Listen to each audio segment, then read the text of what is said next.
redes sociales, no hagan caso de las noticias que se divulgan, que es mejor estar informados a través de los medios de comunicación formales. Así es. A ver, hoy el presidente mismo ha transmitido esta confirmación de 416 casos, hoy mismo, como ya sabemos, 7 fallecidos.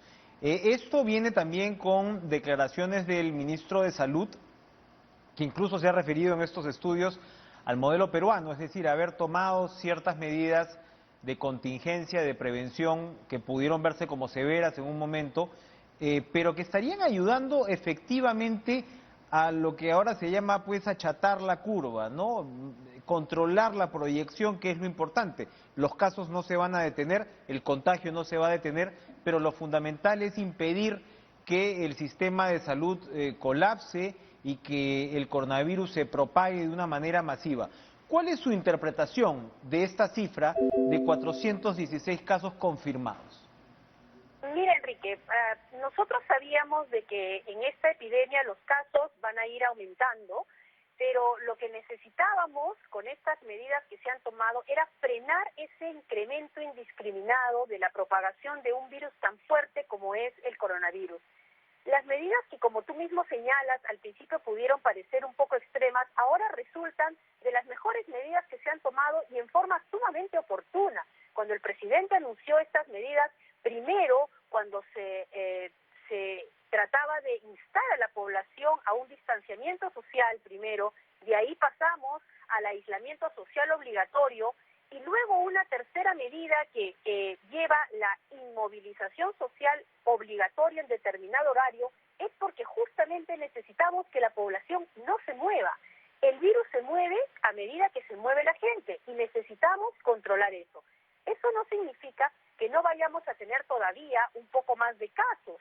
Efectivamente se van a presentar, pero la idea es poder tener debidamente identificados estos casos, poder cuidar a la población y aquella que necesite los servicios de salud pueda ser atendida adecuadamente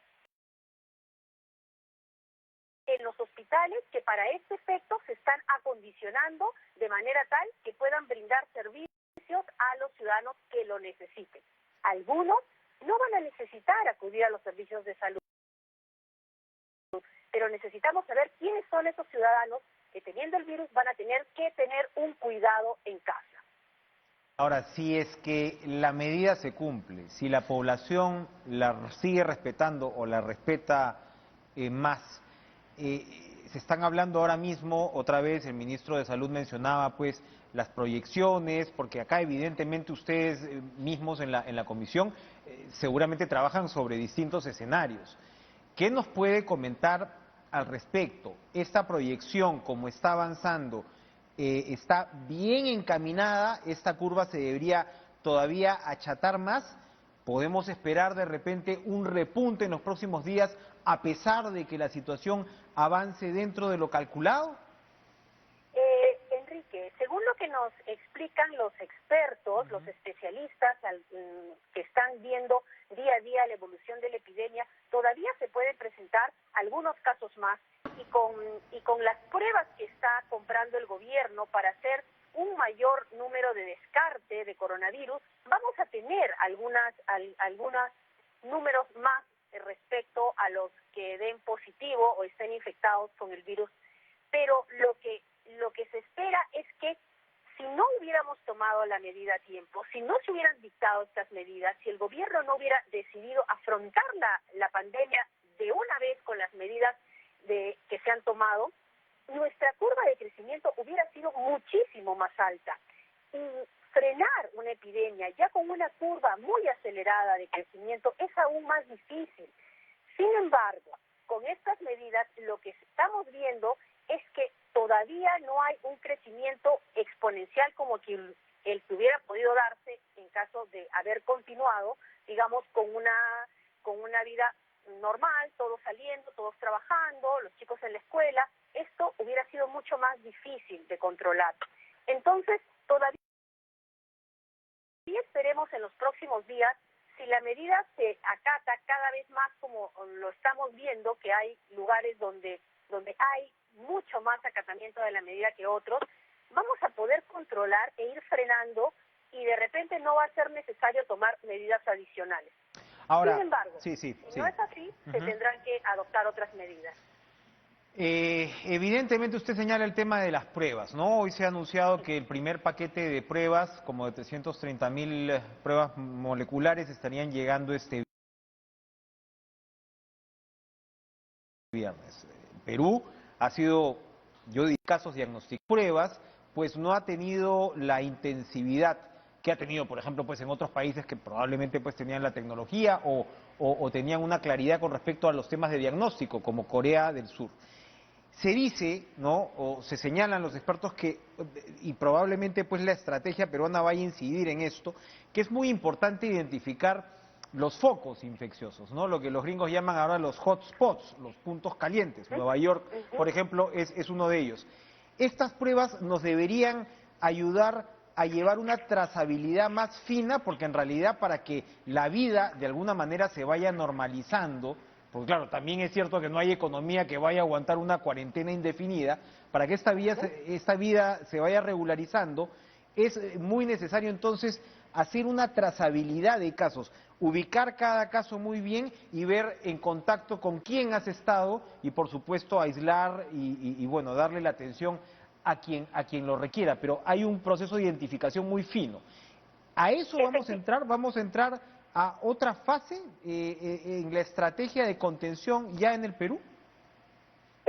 Sí, Enrique, con esta, digamos, descarte que va a poder llegar a mayor cantidad de personas, se van a poder tomar mejores las decisiones sobre ciertos, digamos, espacios donde se va a poder identificar que puede haber un contagio un poco más acelerado o hay una propagación mayor del virus. Entonces, el hecho de que se haya decidido comprar este número de pruebas, que son 1.600.000 pruebas, y que se aspire a hacer unas 5.000 pruebas diarias de las 500 que se están haciendo ahora, es justamente para que estos resultados te permitan tomar mejores decisiones y enfocarte en aquellos lugares donde se vea un mayor crecimiento y se puedan adoptar mejores medidas para el cuidado, el monitoreo de esa población. Como te decía antes, lo que nos han explicado y lo que vemos es que no todos necesitan estar hospitalizados, pero definitivamente se van a presentar casos. Para esos casos se tendrá que ver que los servicios de salud estén realmente disponibles y poder tener controlados a aquella población que sin tener que estar hospitalizada pueda tener un seguimiento en su domicilio. Estas pruebas ya están llegando, como lo anunció el señor presidente en los mensajes que cada día él personalmente da a la nación. Ya se han hecho las compras y si bien hay un grupo de pruebas que son las pruebas rápidas, no se está dejando de hacer las pruebas moleculares, las pruebas de alta sensibilidad. Entonces, el Perú va a contar con ambas pruebas, pero sí necesitamos tener un mayor descarte en la población. Las pruebas rápidas, para que lo entienda precisamente los televidentes, las pruebas rápidas son exactamente, sobre todo de descarte, ¿no? O sea, te da con cierta confiabilidad la buena noticia, en todo caso. Las moleculares van más allá. Efectivamente, las de descarte por lo menos te van a permitir identificar a un mayor número de positivos. Hoy día hablaban, y esa es una discusión entre expertos sobre el nivel de sensibilidad de las pruebas, pero definitivamente el tener pruebas de descarte te ayuda en esta fase a poder identificar a la mayor cantidad de personas que puedas tener ya portando, digamos, el virus positivo y poder confirmar y seguir confirmando con las pruebas moleculares de alta sensibilidad, que son pruebas más especializadas y que te permiten hacer la reconfirmación y en algunos casos poderlas aplicar directamente. Entonces, yo creo que la estrategia que nos sugieren los especialistas es la estrategia correcta, pero en el camino ellos mismos también van evaluando si se necesitan otras medidas, si hay que tomar otras medidas, se harán, y por eso es que se están preparando también los servicios de salud.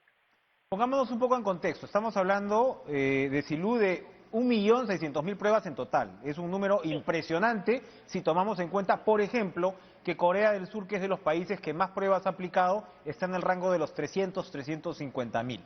Esto quiere decir que la ciudadanía en general va a poder acceder de manera más fácil y rápida a las pruebas rápidas, valga la redundancia. No me refiero necesariamente pues a las moleculares, que ese es un segundo paso seguramente, pero el ciudadano común, yo, nuestros compañeros, vamos a poder descartar con mayor facilidad si tenemos o no el virus. Sí, se va a permitir hacer el descarte con mayor facilidad y llegar a la mayor cantidad de personas. Asimismo, esto se va a poder hacer a nivel nacional, Enrique. O sea, estas pruebas van a poder estar disponibles en las regiones y tampoco vas a necesitar los laboratorios, digamos, en términos sencillos, los más complejos, los de alta especialización, porque son pruebas un poco más sencillas, con lo cual te permite acreditar más laboratorios para que puedan tener a disposición los resultados más rápido. Entonces, sí va a haber un mayor acceso a aquella población que puede tener la sintomatología que los médicos indiquen para que se pueda hacer la prueba. Ahora, hemos visto que se está condicionando pues la Villa Panamericana y el Hospital de Ate, que entiendo yo está abriendo mañana. Explíquele, por favor, a la población la diferencia entre uno y otro. ¿Quién iría a la Villa Panamericana y quién iría eventualmente a Ate?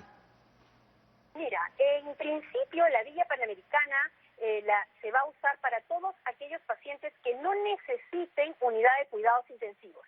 Es decir, pacientes diagnosticados, pero que no tengan complicaciones, sin embargo, sí requieran de servicios de salud. Discúlpeme que la corte ahí. ¿Cuál es la diferencia para ir a la Vía Panamericana de quedarte en tu casa, digamos, si es que das positivo? Es que ya requieres de algún cuidado adicional. Exacto, ya requieres de un cuidado adicional, probablemente necesites algún respirador, un control, un monitoreo, porque sientes algunos, digamos, algunos síntomas que van más allá de una simple, de una simple sintomatología parecida a una gripe que se puede curar en casa.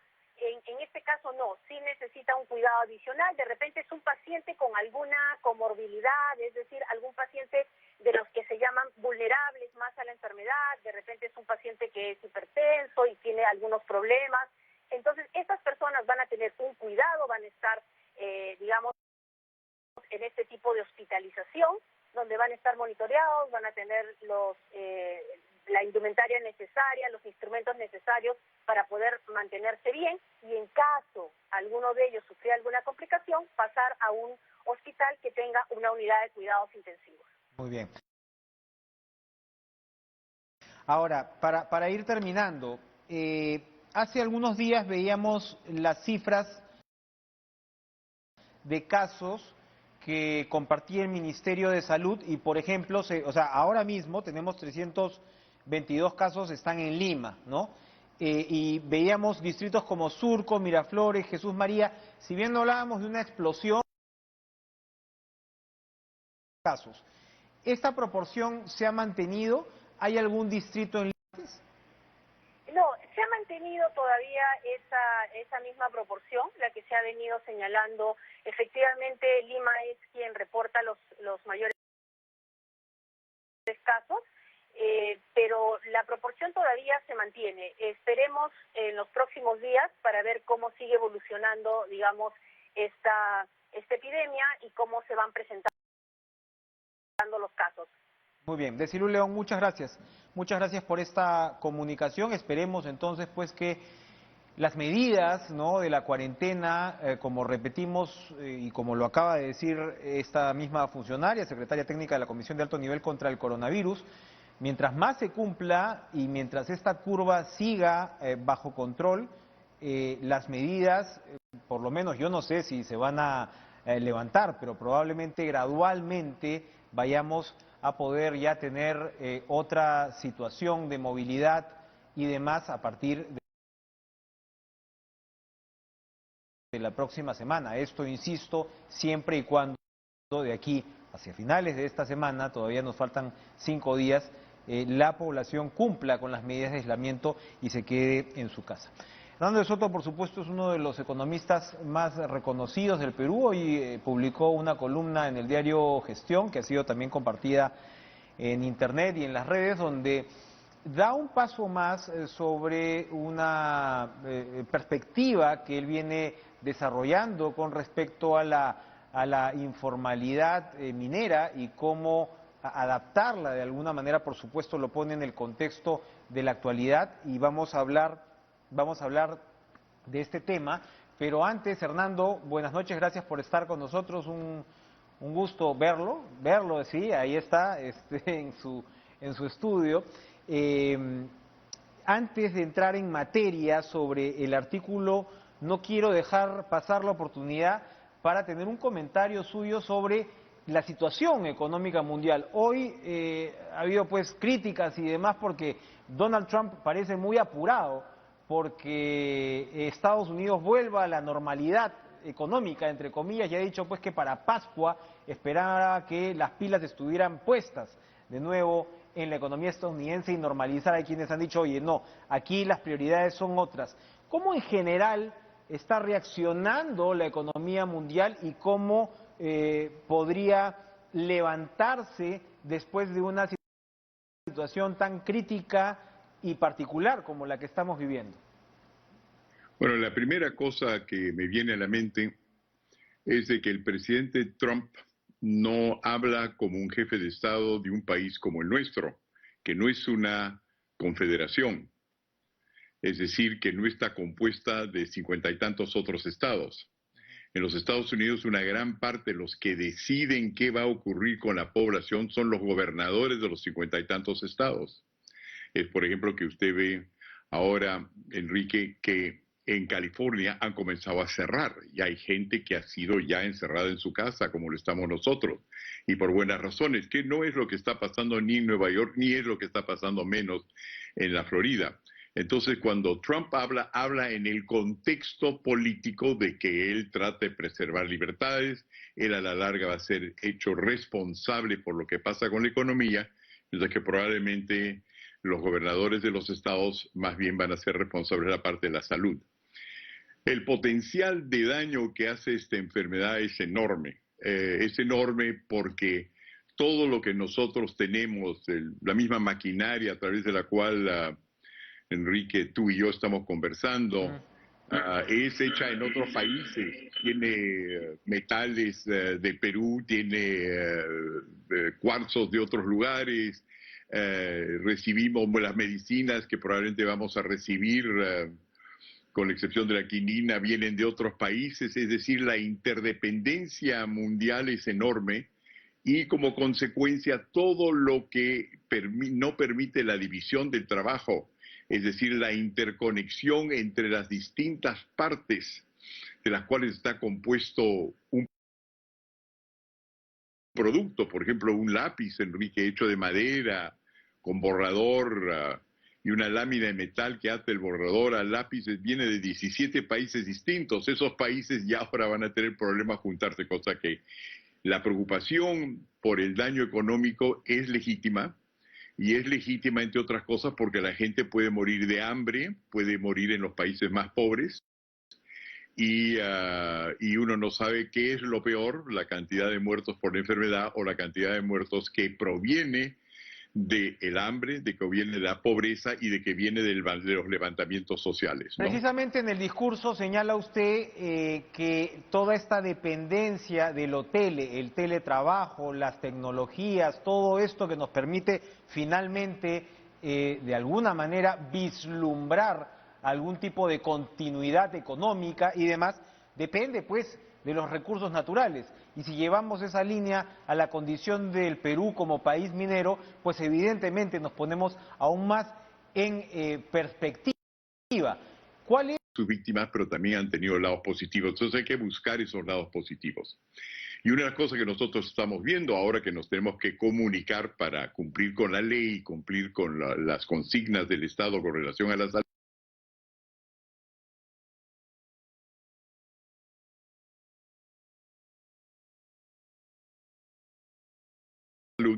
nos estamos comunicando por Skype, ¿no es cierto? Y todas estas comunicaciones requieren, es muy interesante, de metales o minerales que nosotros tenemos amplias reservas y que ni siquiera están en muchos casos bien bien explorados. No me refiero al cobre, que es considerado uno de los metales más asépticos del mundo, que automáticamente rechaza bacterias y virus, sino al litio. Los carros eléctricos que se vienen como por un túnel van a depender del litio, y el Perú es un país con reservas importantísimas de litio. Vamos a depender, por supuesto, todavía de petróleo. El oro sigue siendo una reserva monetaria. Las tierras raras no funcionaría, sin ellas no funcionaría ni los paneles solares ni las pantallas a través de las cuales nosotros estamos viendo. Es decir, que a medida que nos estamos dando cuenta que una buena parte de nuestro futuro podría ser condicionado no solamente por las exigencias del momento, que es que no podemos acercarnos el uno al otro, sino aislarnos, vamos a descubrir que muchas de las cosas para las cuales nosotros teníamos necesidad de un movimiento físico, meterse en la Javier Prado, etcétera, eran en el fondo innecesarias, porque muchas de ellas se podían hacer a través de telecomunicaciones. Es decir, que el Perú tiene un potencial enorme para justamente fortalecer las telecomunicaciones y especializarse en ellas y lograr un valor agregado importante. El problema ahí, al cual tú estabas aduciendo, Enrique, es que quién está encima de la tierra y quién es propietario del subsuelo donde nacen una buena parte de estos minerales, y por supuesto la superficie de la tierra del Perú. Bueno, son 200.000 mineros que están empleados por compañías grandes, los que extraen de la tierra con gran maquinaria y grandes capitales estos minerales. Pero los que están encima de la tierra, que los están bloqueando, son aproximadamente 500.000 mineros, que si los agregamos a sus esposas y sus hijos vienen a ser 250.000. Que si los comparamos con otros recursos naturales, como pueden ser, por ejemplo, los bosques, la madera, ahí estamos hablando de 800.000 más, y a eso hay que multiplicarlo por 4 o 5. Y por otro lado tenemos mineros formales y indirectamente, estoy seguro, con las mejores intenciones, que andan persiguiendo a los informales. Estos son los culpables de esto y los otros, y los están bloqueando. Hoy día, si uno trabaja en Puno y quiere poner una refinería para sustituir a la refinería de los pobres, que se llama Mercurio, los trámites son espantosos, no se llega. Yo tengo amigos en Puno, en Juliaca, que están tratando de financiar su minería y no pueden. Hay gente en Nazca que está activamente trabajando en Arequipa y otros lugares y no consigue explosivos, o los consigue a 3 veces el precio, porque la formalidad, que es el contubernio entre los empresarios formales y el Estado, los están persiguiendo. Entonces tenemos que acabar ahora, eso es la ventaja, si tú quieres, de este coronavirus, por darnos cuenta que nosotros somos el enemigo, nosotros mismos los peruanos. No es los precios de China, los precios de los Estados Unidos, eso no es nada comparado a los precios que nosotros mismos nos hemos infligido inconscientemente, porque por un lado también el periodismo dice persigan a esos que están contaminando, aunque sean pobres, y por otro lado los pobres se están organizando con muchos de los exterroristas o los terroristas para también bloquear las grandes minas. Esa guerra tiene que acabar, y yo creo que el coronavirus nos va a hacer, o podría hacernos, y es lo que yo estoy tratando de hacer, cobrar conciencia de que estamos buscando el enemigo y somos nosotros. El postulado, sí, el postulado es de alguna manera, tiene cierta complejidad, pero si entiendo bien la idea de las conversaciones que hemos tenido en los últimos meses y demás, el postulado va por el lado de aprovechar los títulos de propiedad, los títulos de los terrenos de esta superficie, y de alguna manera dinamizarlos en el escenario bursátil mundial, hacer que estos mineros informales o que estos propietarios de terrenos puedan beneficiarse directamente de lo que estamos hablando. Finalmente es un circuito global. ¿Cuáles son los interlocutores? ¿Por dónde avanzar en una idea semejante? Bueno, la primera cosa como que hay que tomar en cuenta es que si bien la minería informal y cualquier trabajo informal, ¿no?, desde el bodeguero hasta el chofer de taxi, lo que sea, es una persona que rápidamente, sin mucho capital, puede aumentar el empleo. Entonces, ni siquiera sin abrir los mercados internacionales, la minería, la informalidad sería la que comienza a dar la mayor cantidad de empleo y, por lo tanto, la posibilidad de una guerra interna civil. Si pues llegamos a eso, la alejamos. En segundo lugar, lo que estás diciendo tú, que es la cosa siguiente. ¿Por qué es pobre el informal? Porque a diferencia de mis títulos, por ejemplo, o los que pueden tener las gran empresas en el Perú, los nuestros sirven solamente para proteger la chacra. La propiedad sobre el subsuelo peruano no solamente sirve, de los más formales, no solamente sirve para hacer eso, sino produce garantías contra el crédito, produce garantías para inversión, produce tokens, puede ser traducido un título peruano en un sistema de representación de valor, es decir, un instrumento financiero con el cual y contra el cual se forma el capital. El dinero, Enrique, creo que es la fórmula, como tú dices, complicada, pero que vamos a hacer, hay que explicarlo un poquito, aunque sean 2 segundos. El dinero en los Estados Unidos, por ejemplo, de donde viene mucha de nuestra inversión, no está fabricado por el Banco Central de Reserva. La mayor parte del dinero lo produce en la banca privada y lo produce a cambio de una garantía. Y esa garantía no es otra cosa que un título al cual se le ha agregado certificados que cubren a los inversionistas contra varios riesgos. Esos títulos que podrían del Perú ir afuera y darles no solamente a los formales el derecho a explotar sus minas, sino podrían darle a los mismos pequeños la posibilidad de un día, también son grandes, están bloqueados. Ergo, en la medida en la cual la mayor parte de los países en desarrollo, y somos 80% del mundo, están poblados de ciudadanos que son informales, todos estos poseen algo, aunque sea en un pueblo joven, poseen un carro, poseen algo que en su conjunto podría servir aglomerados de garantías para tener financiamiento internacional, y si se libera esa posibilidad, si se lo titula bien, entonces en este momento no solamente tenemos tierra, no solamente tenemos una chacra en la cual se puede cultivar papa, sino tenemos ese elemento por el cual se han hecho tantas revoluciones que se llama capital. Ahora, ¿qué se necesita para eso? En primer lugar, que los empresarios formales dejen de basurear a los informales, porque no es su culpa de ser informales, número uno.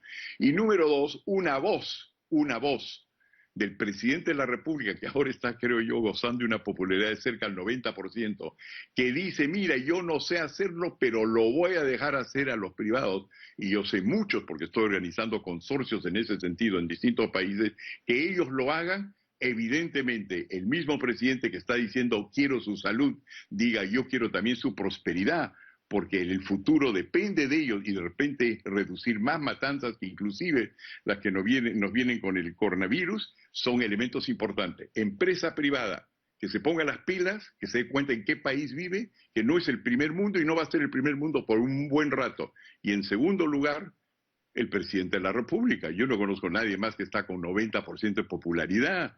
Eso lo tendrá Jennifer López en New Jersey. Tiene la fuerza para decir las cosas correctas. Muchas gracias Hernando de Soto, un saludo con el codo a la distancia, ojalá nos podamos así es, reencontrar personalmente en un tiempo. Gracias por compartir con nosotros estas reflexiones. ¿Vamos a ir a una pausa? Vamos a ir a una pausa y regresamos con más en Cara a Cara. No se vayan.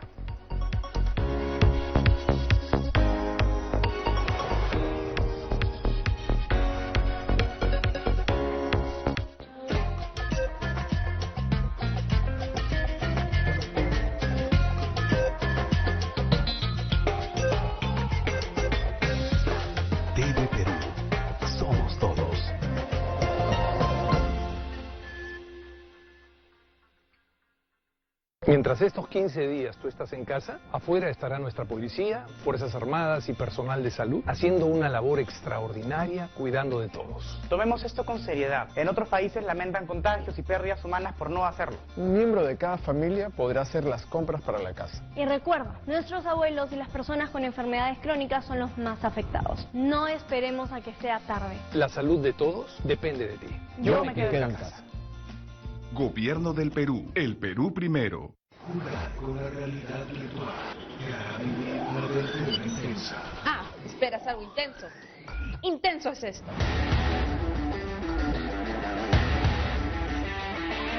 El intenso sabor a frutas que refresca. Vive el intenso, vive su fruta. ¡Fruti, fruti, fruti, fruti! Ahora con 25% más, pídele en su presentación de 500 mililitros a solo un sol. ¡Fruti, fruti, fruti! Arte afroperuano de lujo. Un extraordinario show. Con música, baile y mucha energía. Perú Negro. En Noches de Espectáculo. Este martes a las 10 de la noche. TV Perú. Yo me quedo en casa. ¿Quién está llamando? ¡Ey, peruana! ¡Peruano! Es tiempo de estar más unidos que nunca. Es momento de demostrar que somos el Perú. A ese virus le ganamos, pero todos juntos. Solamente hay que quedarnos en nuestra casa. Sí, en nuestras casas, el mayor tiempo posible. Hazlo por ti, por tu familia y por los demás. Por los policías, por los militares y por todo el personal médico. Por favor, hazlo por nuestro futuro. Peruanos, es tiempo de mostrar que somos los mejores. Es tiempo de sabiduría, paciencia y comprensión. ¡Vamos, con fe! Quédate en tu casa. Quédate en tu casa. Quédate en tu casa. Quédate en tu casa. Quédate en tu casa. Yo me quedo en casa. Nosotros creemos en ti. Sí, creemos en ti.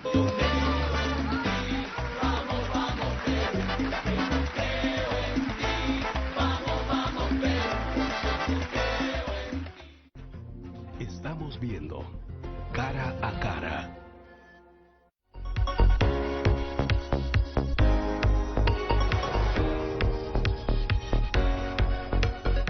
El país formal, el país informal, la angustia que sin duda siente un porcentaje importante de ciudadanos que estoy seguro hacen bien en cumplir las medidas de aislamiento social, pero al mismo tiempo pues hay una presión. Lo conversábamos con una de las integrantes del gabinete hace pocos días. Ahora mismo estamos ya en la entrega de los bonos de 380 soles para las familias consideradas como parte de pobreza y pobreza extrema, pero más allá de ese 20% de peruanos que están dentro de estas categorías, al menos nominalmente hablando, tenemos 40% de la población que están en vulnerabilidad, es decir, que en cualquier momento podrían caer en la pobreza y precisamente una pandemia es o crea la tormenta perfecta para que se dé una situación como esta. Entonces, evidentemente, son muchos los frentes que saltan ahora, sobre todo, insisto, con el nivel de informalidad del Perú. Vamos a conversar ahora con el congresista ya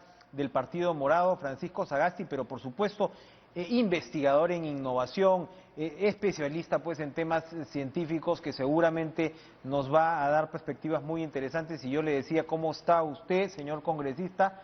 Que estoy muy entretenido yo en los últimos días conociendo los estudios de mis invitados a la distancia y veo fotos que seguramente si hacemos un zoom vamos a confirmar que son galerías de personajes sumamente interesantes.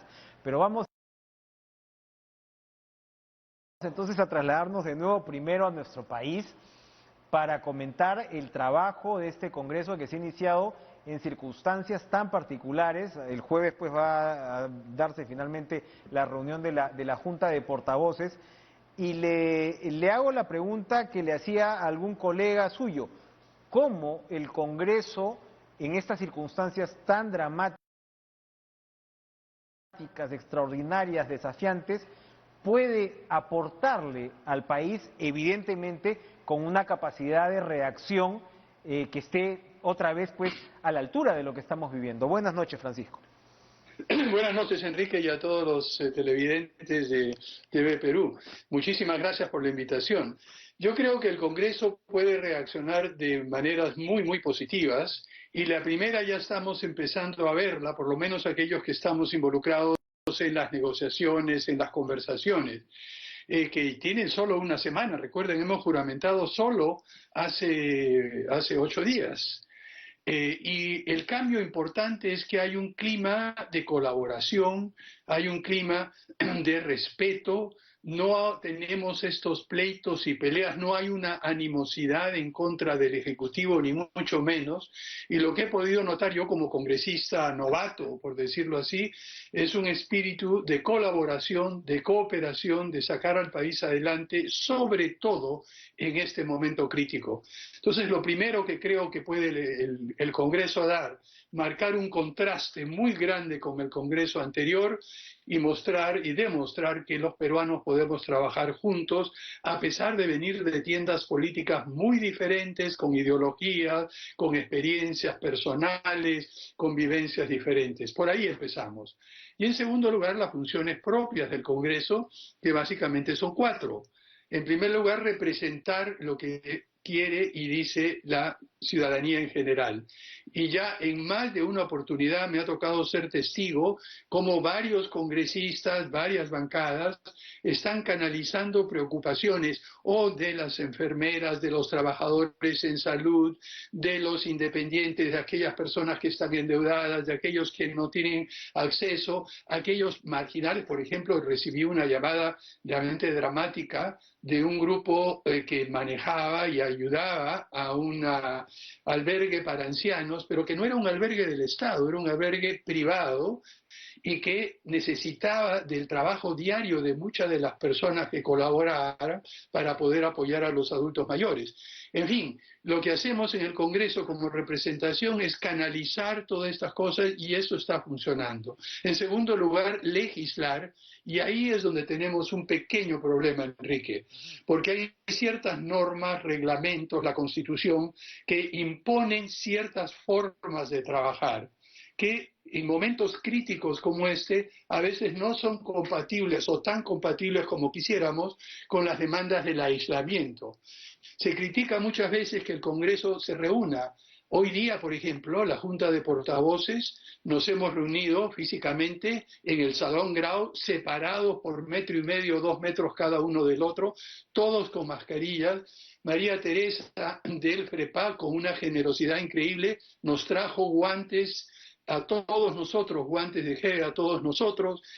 Fernando, el congresista de APP, nos trajo mascarillas. Teníamos una persona del Congreso, del equipo de salud, tomando temperatura a las personas que estábamos allí. En fin, tenemos que reunirnos físicamente, pero Enrique, y por favor televidentes, crean que estamos tomando todas las precauciones, no solo por cuidarnos nosotros, sino por cuidar a todas las personas que nos rodean. Y desgraciadamente tenemos que hacerlo porque hasta el momento no existe ninguna provisión que permita al Congreso y a sus órganos reunirse virtualmente. ¿Cómo debe legislarse? ¿Cómo debe legislarse para corregirse esta situación si es que todavía tenemos para largo en esta emergencia? Bueno, ya está en el camino. Esta mañana se han presentado, el primer día que podíamos reunirnos, 3 proyectos de ley, uno que presentó el Partido Morado y que hicimos público hace 2 días, otro que presentó el Frente Amplio y otro que presentó Somos Perú, precisamente para habilitar al Congreso y a sus órganos funcionar de manera virtual. Esto ya está en camino. Hemos tenido también, a pedido de la mesa directiva, una presentación de la Oficialía Mayor indicando que esto es posible, pero principalmente para la Comisión Permanente, ya poner 130 personas con el grado de seguridad informática que se requiere para poder sesionar y hacer quórums y dar votaciones y mantener la reserva es un poco más difícil. Pero para los 25 o 30 miembros de la Comisión Permanente eso es perfectamente posible. Claro. Van a pasar ustedes de ser congresistas virtualmente electos a ser congresistas virtuales. Mal chiste, mal chiste. Mal chiste, pero yo le... El ambiente en general es un ambiente favorable, positivo, el ambiente de colaboración que nos ha explicado